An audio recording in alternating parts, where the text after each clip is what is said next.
Everybody, and welcome back to our third session in this employment focus. I'm Erin Wilson. I'm the Uniting Chair in Community Services Innovation at the Centre for Social Impact, Swinburne University of Technology. And today we've got three members on our panel. So I'll introduce them briefly to you now and you'll meet them in a minute. The first is Bella White, who is a proud Indigenous woman from West Queensland. She attended Glenroy Specialist School in Melbourne and has a disability. She was participant of the Ticket to Work after school job project that funded various supports to assist students with disability to get their first job. She started her working life with an after-school supermarket job, just like many young people in Australia today. She has left school and is currently working as a research assistant at Melbourne University and also in retail at Bunnings. Our second panel member is Michelle Wakeford, who is a senior manager at the Brotherhood of St Laurence.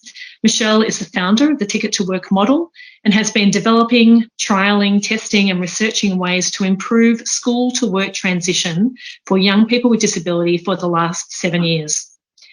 And our final panellist is Jenny Crosbie, who is a PhD candidate in the Centre for Social Impact with me at Swinburne University. She has worked to support people with intellectual disabilities inclusion in community life for over 30 years in a variety of research, advocacy and practice roles. Her current research seeks to reconceptualise attitudes about economic participation for young people with intellectual disability and to identify factors that promote their inclusion in community-based economic participation roles. And I'd like to encourage you all to head over to the e-posters at the conference at some point as members of the panel have some more information there. So thanks everyone. And I'd just like to pause for a moment and hand to you, Bella, to give us an acknowledgement of country. I would just like to acknowledge all the traditional owners of Australia, the land that we speak on today, because I really think it's important to acknowledge the traditional owners because, to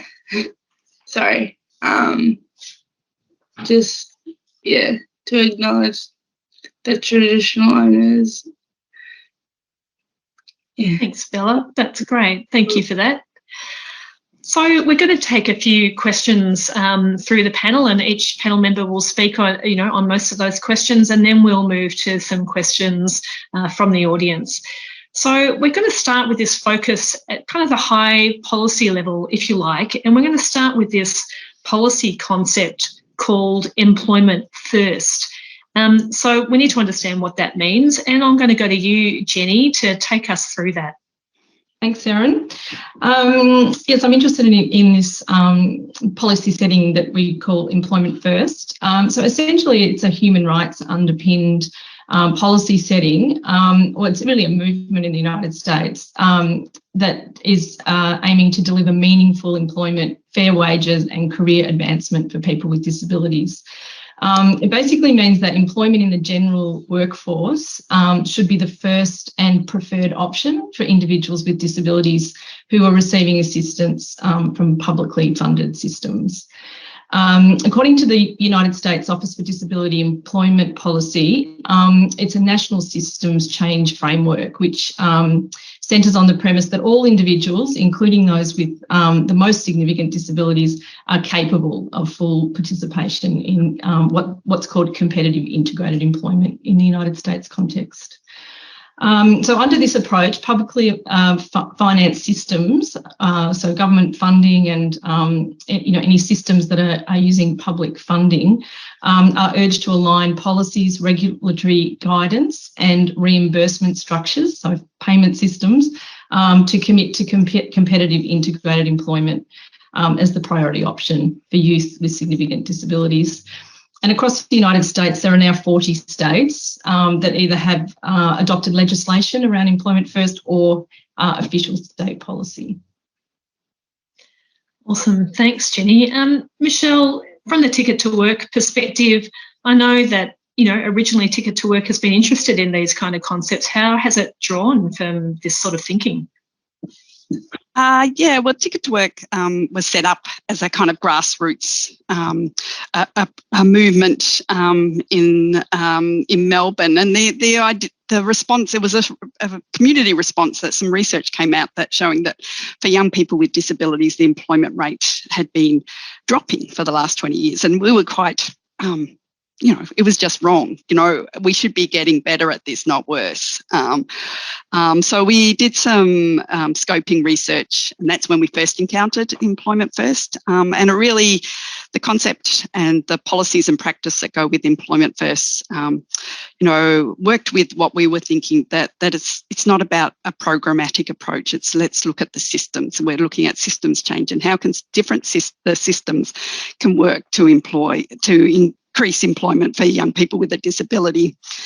And we just learnt that there was so much more happening overseas than what in Australia. So we kind of went about to say, okay, well, can we set up a model and look at from a systems change approach and put in a whole lot of conditions that we know work from what we've learnt overseas, and will they work in Australia? So we were drawn to that Employment First. And so the work that we did was we picked up on the learning and the framework, and we put our focus into school to work transition. So we wanted to change trajectories. So rather than waiting till young people left school, that we wanted to change their trajectory into by looking at preparing pathways to open employment, rather than now, which we kind of have this kind of polished pathways, it's often called, to non-vocational and dead-end kind of activities. So how can we intervene early? How do we make sure that we've got some systems in place so that all young people with a disability have that opportunity to explore and open employment? And we found that, we wanted all young people with disabilities to have a typical pathway to employment and to be able to access mainstream opportunities and pathways rather than the kind of, a disability pathway. So similar to Employment First, we took a collaborative approach. So we looked at education, employment, training, the disability sectors, and how we can actually get them to work in concert and together to ensure that young people have access to decent work post-school, and how we can braid all those different funding and knowledge within a community to create better outcomes. So when we talk about typical pathways to employment, one of the most typical for many young people is it's often a rite of passage is after school jobs. So we did a project looking specifically at giving young people what they needed in after school jobs, which is where we met Bella, who was well on her way, but just providing some targeted support that for each individual, that person-centred, to make sure that they had that opportunity to have that job, often sometimes that crappy job that we all often have when we're at school, and how we can learn from that experience. Fantastic. So, Bella, I'm interested in your perspective as a young person. Why was employment your first choice? Employment was my first choice because I didn't want to put too much on my parents and my grandparents to buy me all the young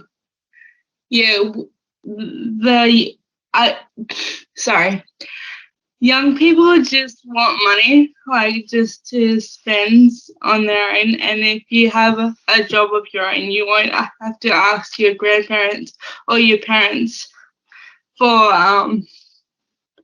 money. So yeah, that's what was my first choice, and that's why employment was so important to me. But also just to have my own thing. I just didn't want to sit around doing nothing all my life, and I just wanted to have something to do. You know what I mean?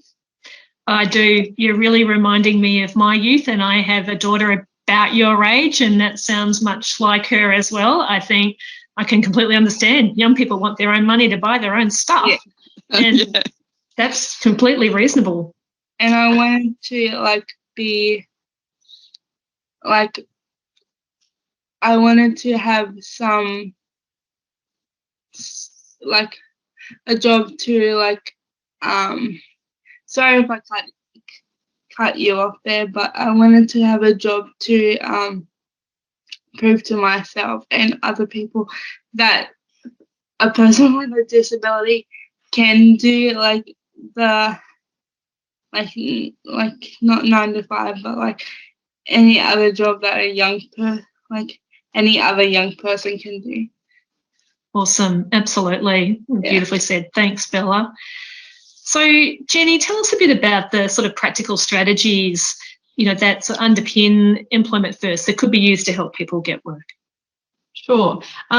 So as we discussed earlier, a lot of the research in this space is coming from the United States. It's great that we've got some emerging projects and programs operating in Australia now, such as Ticket to Work, but most of the research is still centred around the United States model. So one of the ways that Employment First has been utilised in the United States is by developing these system change models. So Let's Get to Work Wisconsin is an example. There's other states. There's one called Tennessee Works. There's a few different states that have done it. And so Let's Get to Work Wisconsin has 4 key aspects to it. So the first, as Michelle just alluded to, was this sort of consortium collaboration model. So that project had 70 stakeholder groups involved, and the aim of that was to identify the policy issues and barriers within the system, and they included a youth track. So they had a specific stakeholder group that were young people themselves. They then had a policy team. That policy team worked to strategise ways to address the barriers. So as the barriers and the system blockages became apparent, there was a dedicated team that worked to do that. There were 9 school pilot sites across Wisconsin, and so those sites were trialling some of the work that was the policy and practice change work that was happening, and then they had coaches who worked with the schools to make sure that the projects went smoothly and to help implement the evidence-based practice. So that was the model that they used in Wisconsin, but each state that has done this has done it differently. And as Michelle just alluded, the Ticket to Work model has drawn from a lot of the learnings from the US and has applied it into the Australian context. So it looks different to what we've seen in the United States, but still drawing from the same principles. And 2 of the really key factors or issues that we need to talk about are raising expectations and the availability of early work experience. So there's strong research from the United States, and Ticket to Work data also supports this, that where there are high expectations held for a young person around paid employment, they're much more likely to be in paid employment post-school. And that is particularly for people with intellectual disabilities. So it's for all disability types, but particularly for people with intellectual disability. And secondly, we know that paid work experience prior to leaving school is a strong predictor of later paid employment because of the opportunities people have in work experience to find their strengths, to understand what sort of work they like to do and what they want to do. It raises expectations. And it also has an impact on the broader community because it demonstrates, for example, to businesses and employers that people with disabilities can work.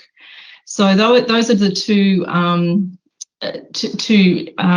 factors, I guess, that we could really focus on strongly in Australia. Yeah, great, Jenny. They're really interesting, been shown again and again in the literature to be really significant, I know. So, Michelle, how does this all play out in the Ticket to Work context? Can you tell us a bit more about the practical elements of that? Yeah, well, similar to Jenny, that we look at, working in a collective to make sure that students with a disability are prepared for the workplace and given an employment pathway that is typical to other young person.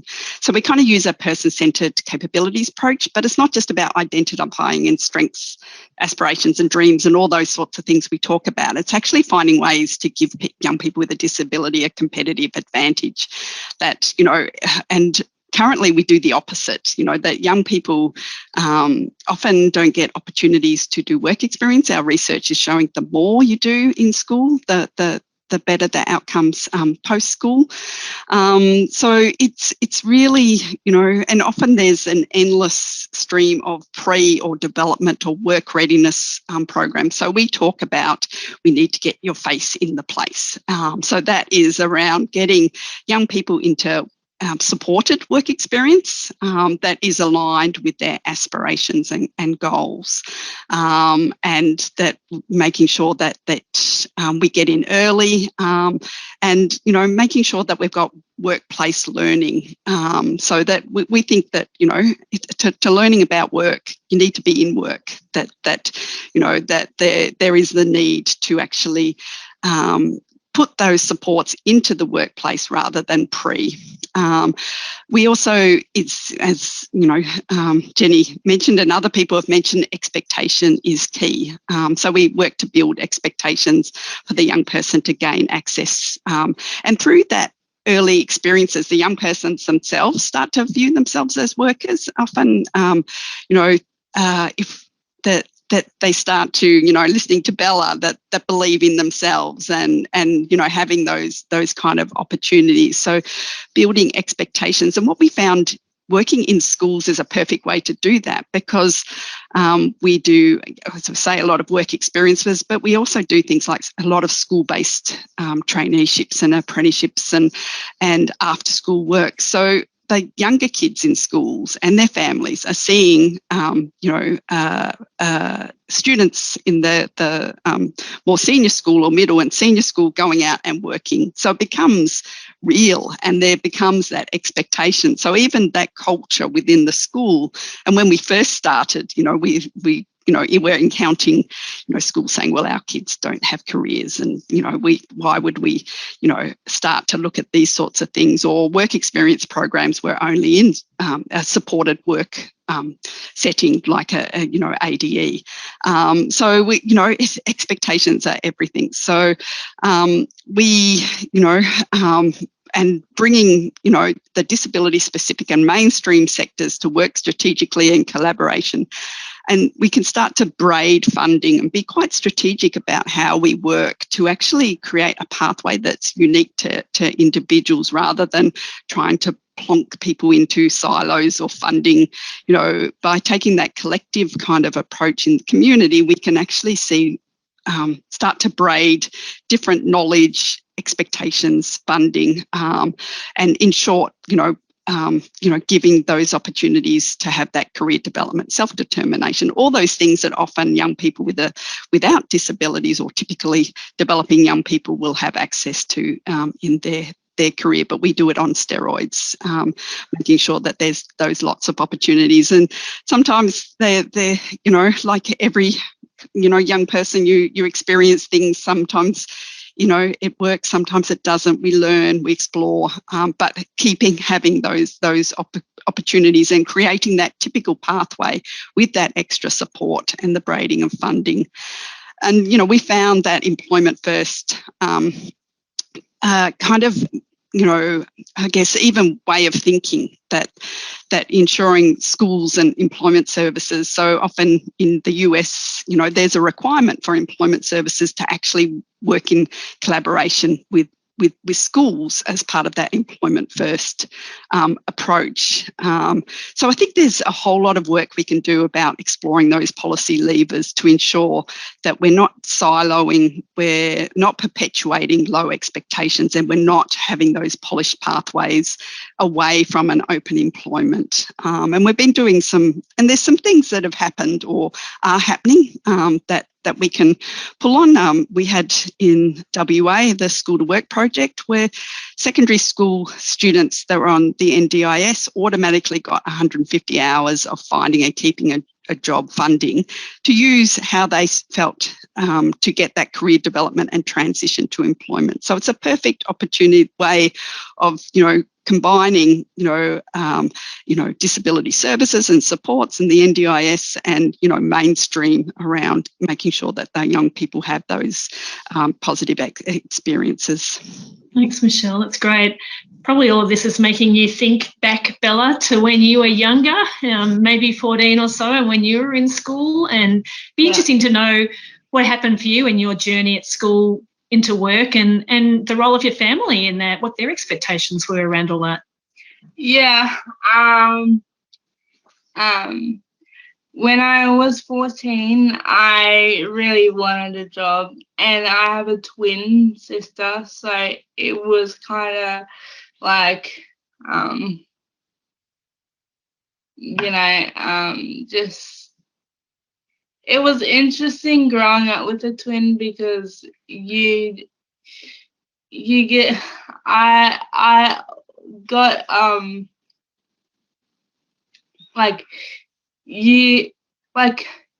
you think you can do whatever they do because you're the same age and you're the same basically. And I was just looking back, and then because I really wanted a job, but my sister didn't, and I really wanted to push myself, but my sister didn't push herself, so I was really motivated. Well, she wasn't, but for example, our mum wanted her to get a job, and she not that she didn't believe in me, but yeah, she didn't put that pressure on me to get a job because she knew how hard it was, having an after school job and balancing studying with a job would be a little too much, I guess. And so because I remember this one time where my mum went, Angel, you should go get you should over the road, because we lived near a bakery and they were hiring, and she goes, Angel, and my sister wasn't that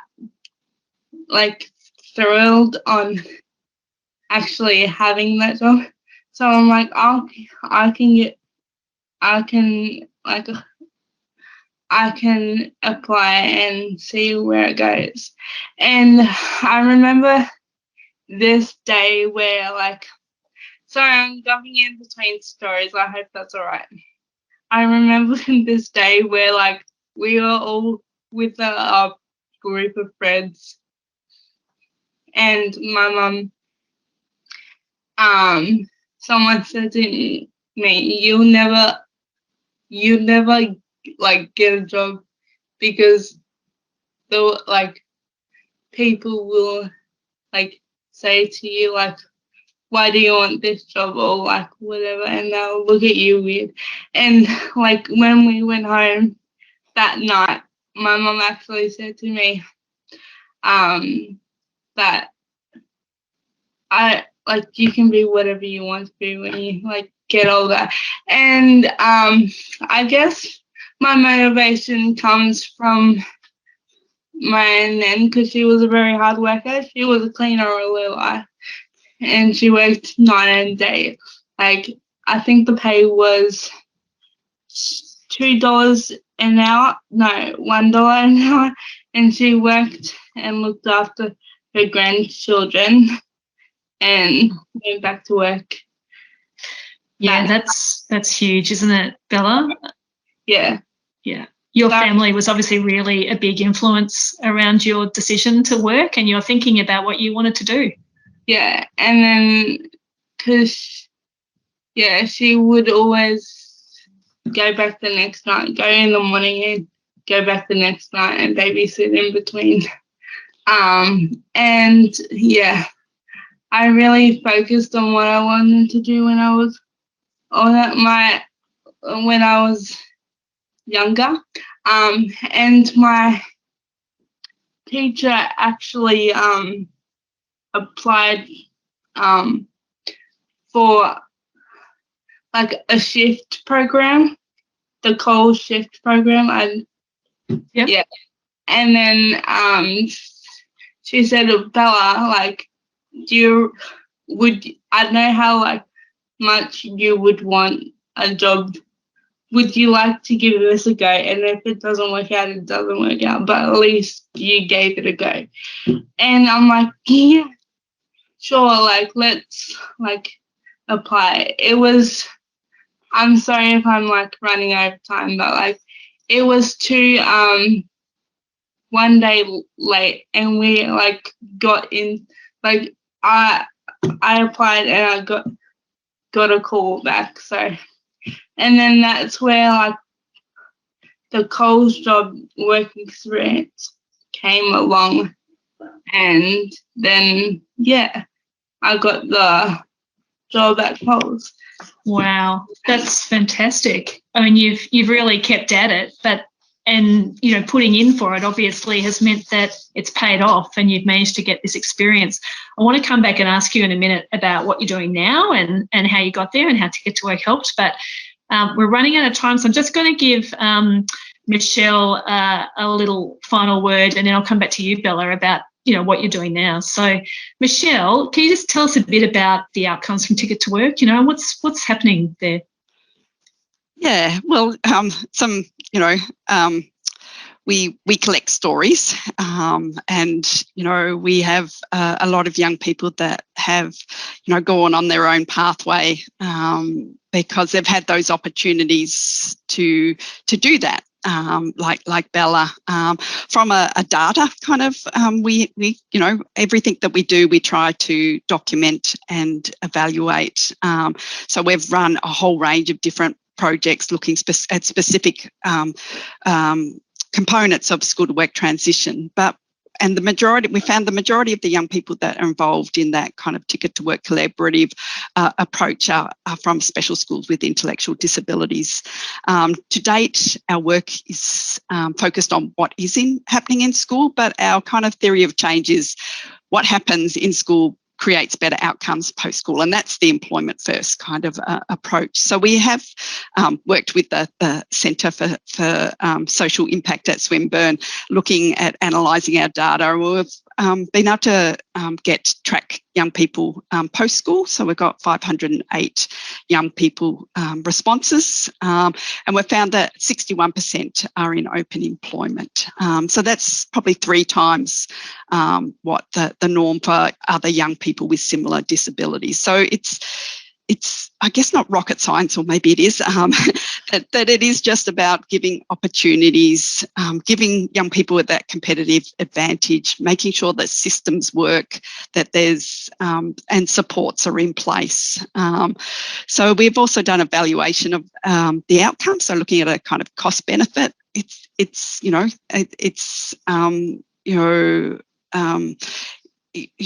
and economically, by making systems work for young people rather than putting in extra programs or a range of different things, or making sure that programs are working together, all those kind of system stuff, I think, can be quite cost effective as well as beneficial.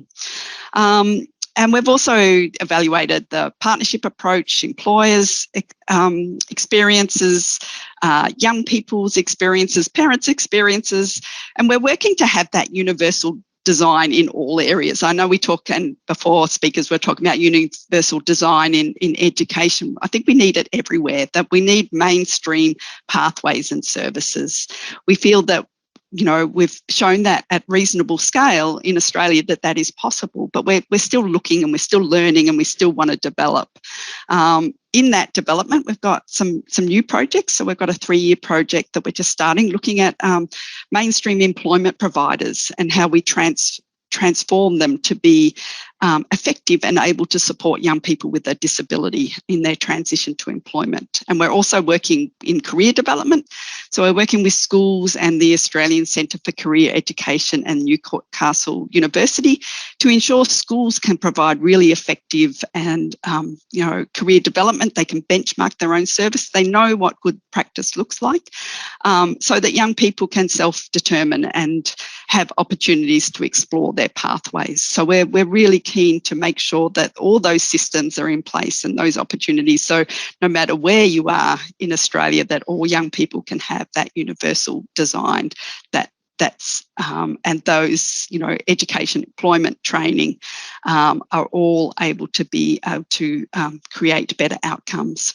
Thanks, Michelle. I'm going to cut you off there because I want to give Bella the last word, and we're running into the time where we're about to get questions. So, Bella, I know that you've moved to Queensland and you've got some new employment now. I think you might want to tell us what that is, but also if you could let us know, what do you think really helped you on your employment journey? You've done a few things now, so what's helped you get there?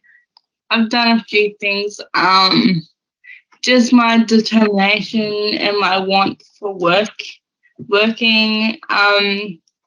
As you said in the intro, I work for Melbourne Uni. I've now worked there for 3 years and a half. So, yeah, and then I work at Bunnings. I've now worked at Bunnings for 6 months, 7 months. I think it would just be my determination and my spirit, kinda. I don't know. Yeah. Okay. Yeah, that's great. Clearly you're a very determined woman, and we can see that. Thank you so much for sharing that story, and I hope you'll get some more opportunity to answer when we have questions. So I'll stop there. I'm sure there are questions in the audience. Yes, thank you so much, Erin, and all the panel. That was a really fabulous discussion, and that very critical transition from school to work is, it can have lifelong consequences for a person if they don't make that leap into their first job. It's very difficult. I'm going to start with a question for Michelle, although others might chime in as well. And it's to do with whether you find that the flexibility of NDIS funding helps in that process of braiding fragmented service systems together, and whether you find that it is consistent. So is it contingent on people's individual plans, or are you finding that there is buy-in on that? I think that a bit of A and a bit of B, yes, it's ultimately possible that braiding of different funding, and I think using NDIS funding to build access to mainstream services is one of the ideas and the principles of the NDIS. In practice, it gets a little bit of a tricky. So hence why we have a kind of a network approach and making sure that we have, LACs and a range of different people. But I think particularly that project that was run in WA, where it just took out all the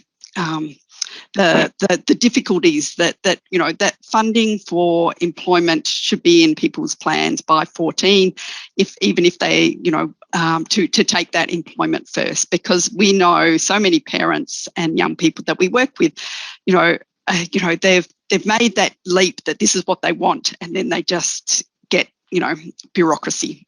So what we want is systems that work for individuals. Can I just bring Jenny in there too, Sue? Jenny, I know this has come up in your research and your PhD studies as well, the issues around the NDIS and how it might or might not be able to be used to support employment. Do you want to comment on that?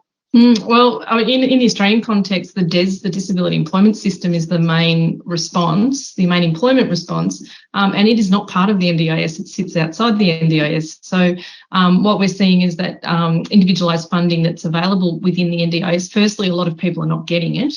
They're not getting it if for an open employment goal, but also it's quite powerless outside of the NDIS, so they can't use it to supplement the DES system, for example.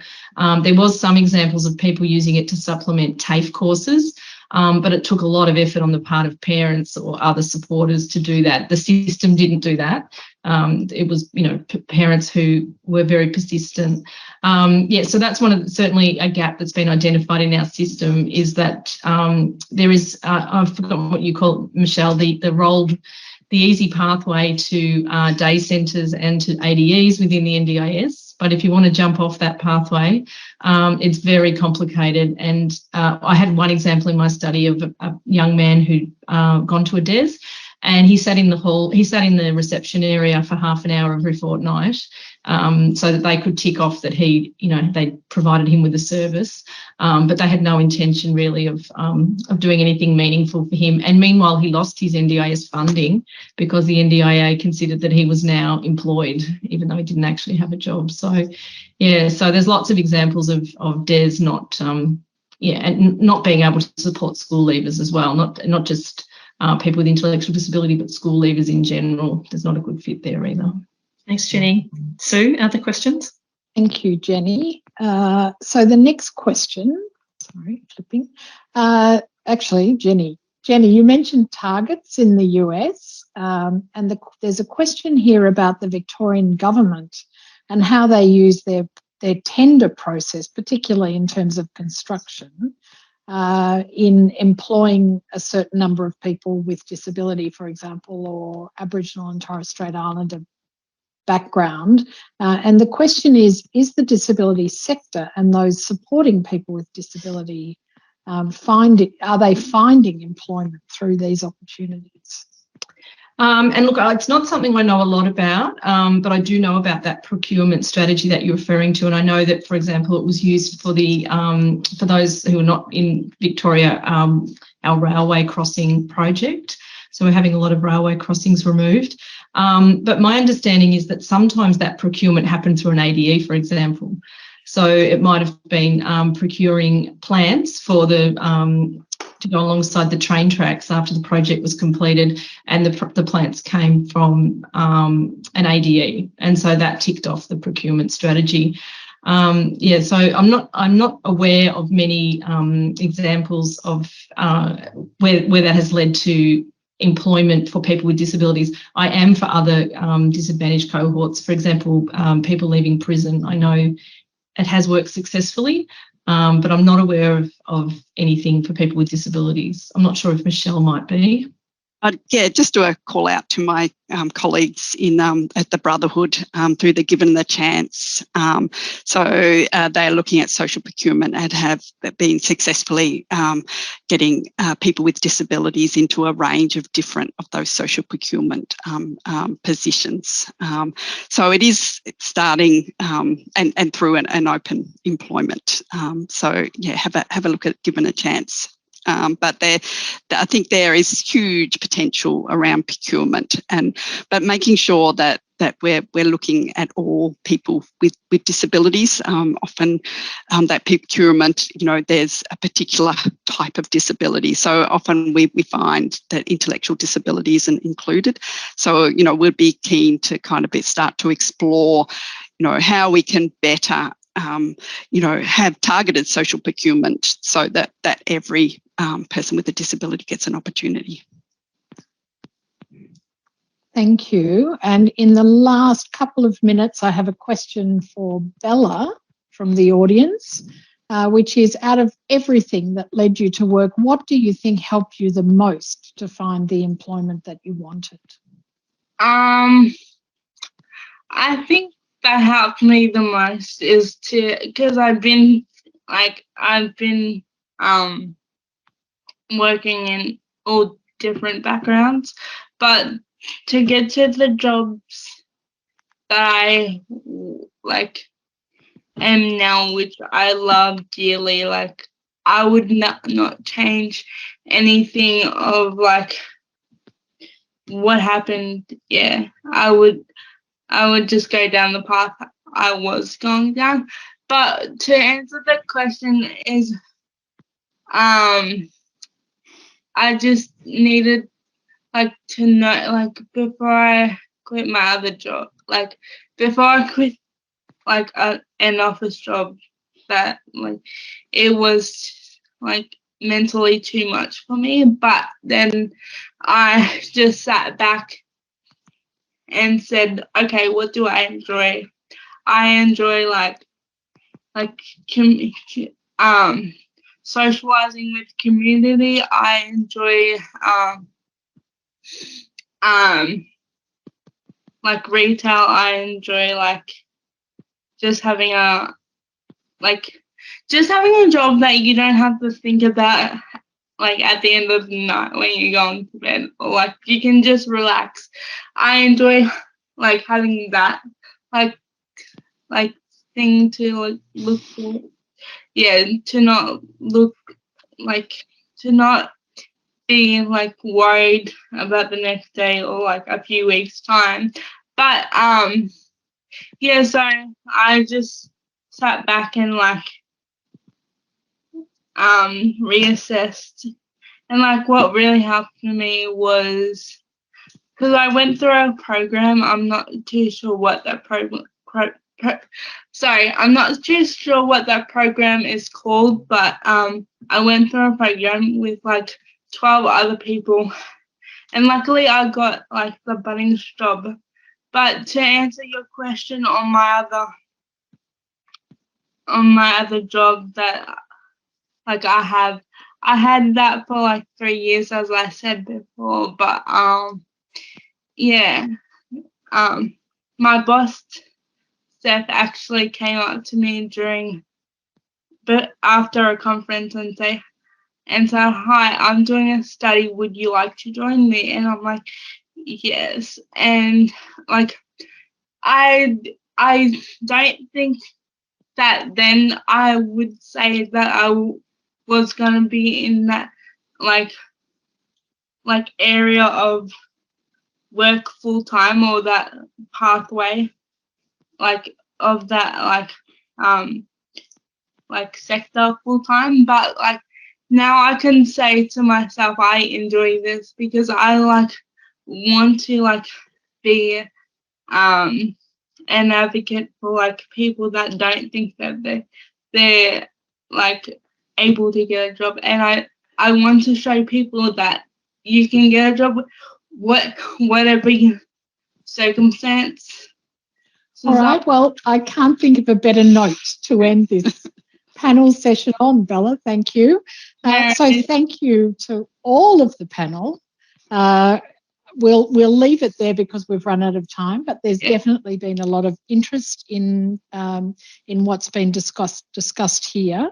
So just bringing the entire stream to a close now, I encourage everyone here to visit the e-poster booths during the break. You'll see the link on the sidebar from the website for the conference.